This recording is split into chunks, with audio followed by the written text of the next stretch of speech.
بسم اللہ الرحمن الرحیم۔ السلام علیکم، میں ہوں گلفام چودھری، آپ دیکھ رہے ہیں میرا فیس بک پیج اور یوٹیوب چینل۔ آج کی ویڈیو میں ہم بات کریں گے فواد چودھری کو جوڈیشل ریمانڈ کر دیا گیا ہے اور 14 روز کا جوڈیشل ریمانڈ کر کے جیل بھیج دیا گیا ہے۔ اٹس مین دیٹ کہ اب ان کی ضمانت ہو سکتی ہے۔ کافی دیر تک کیس کی سماعت جاری رہی اور سماعت کافی دلچسپ تھی۔ یعنی اس میں الیکشن کمیشن کے وکیل یہ کہتے ہوئے سنائی دیے کہ جو فواد چودھری صاحب ہیں وہ ہمارے دلائل پر ماشاءاللہ کہہ رہے ہیں، اور وہ کیوں کہہ رہے تھے؟ کیونکہ ان کے دلائل یعنی ایک بالکل بے بنیاد سا کیس، ایک بالکل جو کیسز میں جن کا کاؤنٹ ہی نہیں ہوتا، جو بے بنیاد سا خود ساختہ سا کیس تھا، اور اس کو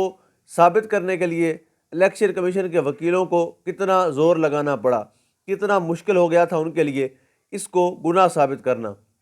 یعنی منشی کی ٹرم جو ہے وہ نارملی آفس میں بھی یوز ہوتی ہے، مختلف جگہوں پہ بھی یوز ہوتی ہے اور اچھے الفاظ میں ہوتی ہے۔ یعنی کوئی منشی کا مطلب کوئی کم تر نہیں سمجھا جاتا، بلکہ جہاں پہ بعض اوقات انچارج ہوتے ہیں ان کو منشی کہتے ہیں، بعض اوقات جو اس سے بھی اوپر والے ہوتے ہیں جو سارے سیٹ اپ کو لک آفٹر کر رہے ہوتے ہیں ان کو بھی منشی کہتے ہیں۔ لیکن اس ایک منشی کی ٹرم کو استعمال کر کے الیکشن کمیشن جس طرح پورے ملک میں ذلیل ہوا، ہر عدالت کے باہر منشی منشی کے نعرے لگے، اور پہلے صرف منشی کہا گیا تھا، اب نام لے کر منشی منشی کہہ کر عدالتوں کے باہر اس قوم پاکستانی قوم نے نعرے لگائے۔ یعنی کیا عزت رہے گی کہ ایک بندے نے منشی کہا، اس کے خلاف اتنا سخت ایکشن کہ ایف آئی آر ہو گئی، گرفتاری ہو گئی، 2 دن کا ریمانڈ ہو گیا، پھر عدالت میں پیشی ہو گئی، 14 روز کا جوڈیشل ریمانڈ ہو گیا۔ لیکن وہ جو ٹرم تھی وہ ٹرم اتنی عام ہو گئی کہ اب ہر بندہ وہ ٹرم یوز کر رہا ہے۔ خیر، جوڈیشل ریمانڈ ہوا، اب ضمانت ہو سکتی ہے۔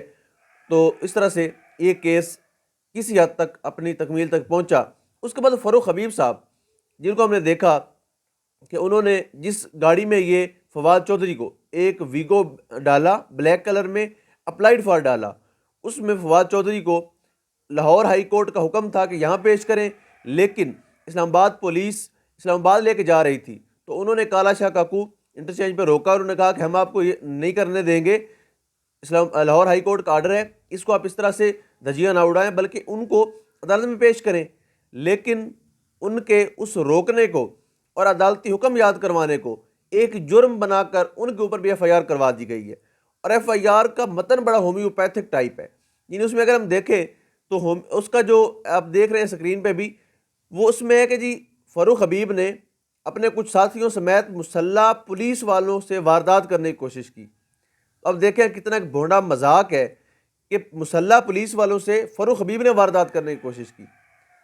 یعنی یہ پاکستان کے اندر اور خاص طور پہ اسلام آباد پولیس کو کس طرح سے ذہنی مریض بنا دیا گیا ہے۔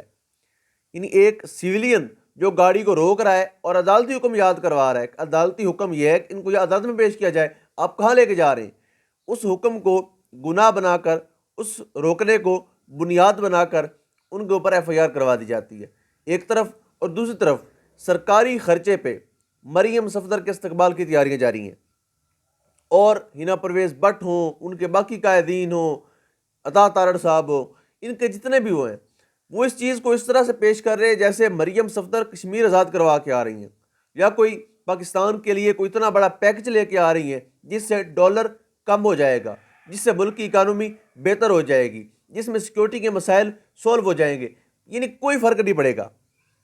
معمول کا جانا تھا، سرجری کروائی، اور وہاں پر کچھ وزٹ کیے، گھومے پھرے، انجوائے کیا،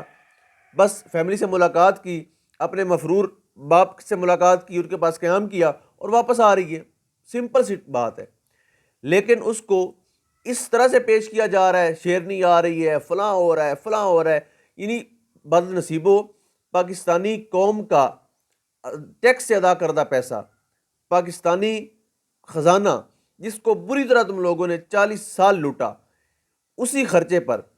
اسی خزانے کو استعمال میں لا کر، اسی قوم کے ٹیکس کے پیسے کو، اس قوم کے حلال کے پیسے کو اپنے حرام کا منہ میں استعمال کر کے تم لوگ یہ استقبال کر رہے ہو، اور قوم کے سامنے اس طرح باور کروا رہے ہو جیسے وہ پتہ نہیں بہت بڑا قلعہ فتح کر کے آ رہی ہیں۔ ڈالر کا ریٹ مزید بڑھ گیا ہے،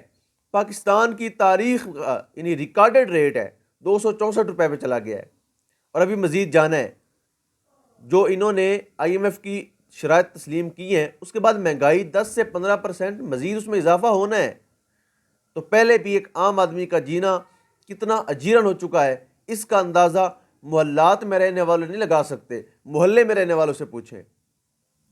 غریب کی غربت کا اندازہ محلات والے نہیں، محلے والے بہتر لگا سکتے ہیں۔ یعنی جن کے پاس اتنا کچھ ہے، حرام کا مال، جن کے کتے بھی ناز سے پلتے ہیں، ان کو کیا فکر لگے کہ غریب کس طرح گزارا کر رہا ہے، ایک مزدور کس طرح اپنا دن گزار رہا ہے، اس کے اوپر کیا اس وقت فنانشل کرائسس چل رہے ہیں، اس کو سمجھنے سے ہر کوئی قاصر ہے، کوئی سمجھنے کے لیے تیار نہیں ہے۔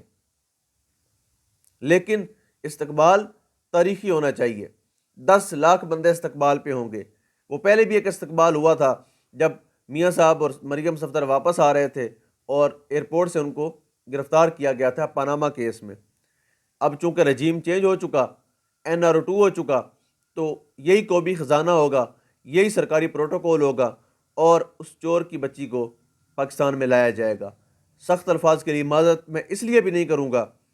کیونکہ جہاں پاکستان کی بات ہوگی، جہاں اس قوم کی بات ہوگی، جہاں اس قوم کے سرمایہ کی بات ہوگی، قوم کے ٹیکس کی بات ہوگی، قوم کے پیسے کی بات ہوگی، ملک کے سرمایہ کی بات ہوگی، وہاں پر کسی کے لیے کوئی معافی نہیں ہے۔ خواہ لوٹنے والا کوئی بھی ہو، ہماری نظر میں وہ قوم کا مجرم تھا، قوم کا مجرم ہے اور قوم کا مجرم رہے گا۔ اللہ پاک وطن عزیز کا حامی و ناصر ہو۔ پاکستان زندہ باد۔